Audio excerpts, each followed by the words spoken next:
wouldn't share with anybody. Not because it was such a grave secret, just because if you tell them, they'll just laugh at you, because it's not believable. I'm going to tell you a story 14 years back.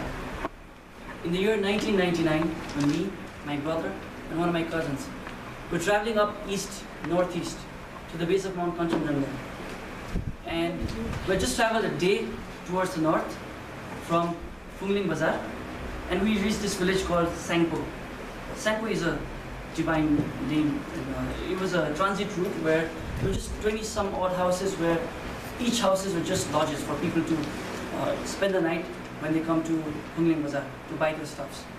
So we were sitting in one of those lodges. Apart from the three of us, there was one other guest. That was Thupten. And the memory that I had with him is one of the most remarkable ones. Thupten was a huge-built Tibetan guy.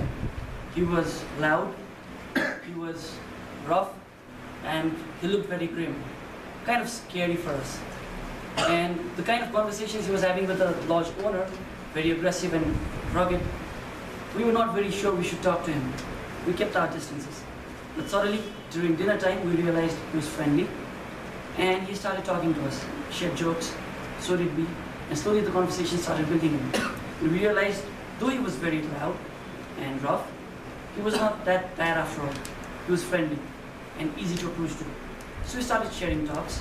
He told us he was from 2 days walk north from there, right in the base of Kanchenjunga where we were trying to go. So we started asking a lot of questions. And slowly the conversations began. And we reached to a point where we're talking about hobbies, rock music, what we like, what we don't. It was late night, everybody had gone to sleep, but me and Thupten. We just loved talking to each other. He started telling us about religion, history, politics. The guy from village so far, where telecom networks hadn't reached, knew about our politics, knew about politics in US, about the Industrial Revolution, and it was really inspiring. So I asked him all sorts of questions about religion. He answered back. And at one point, the conversation got really, really weird. He said he knew about the Yetis in Mount Kanchenjunga, and he had interacted with them. He told me that Yetis are descendants of Lord Shiva. This is what the story is about. He said Yeti had a disciple, a very prominent disciple named Nandi, and had handed over all his powers to Nandi. So as generations went on, Nandi would use those powers through his generations to overcome evil as it would arise in the planet Earth. And his tribe was sent to stay in Lhasa, where they would hide until evil was really bad upon us.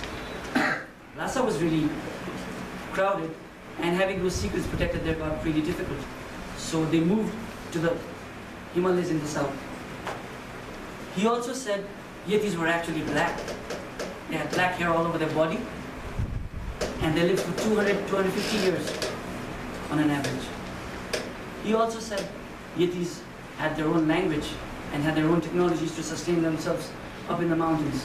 And they would come down to the villages, just like we go to the woods to look at monkeys and deers and tigers, which we're like a zoo to them.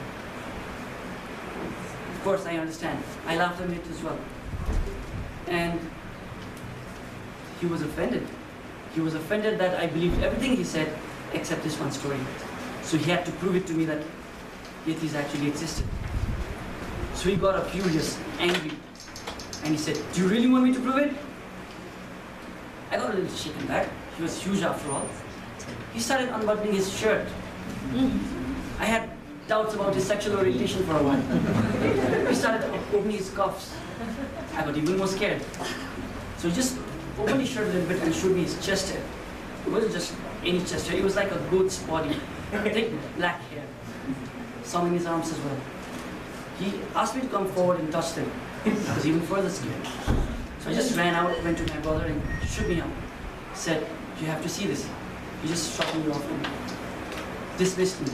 I was scared, I wouldn't go back to Thupten. So I just went to my bed, slept, and woke up in the morning to really stress on that again. By the morning, they had already left, and I was left like a fool. I went to tell my parents, still a fool. Then I went to tell a few friends, nobody would believe me. But I always hoped there would be at least one person who would believe me. And with that same hope, I'm here today. At least one of you have to believe me.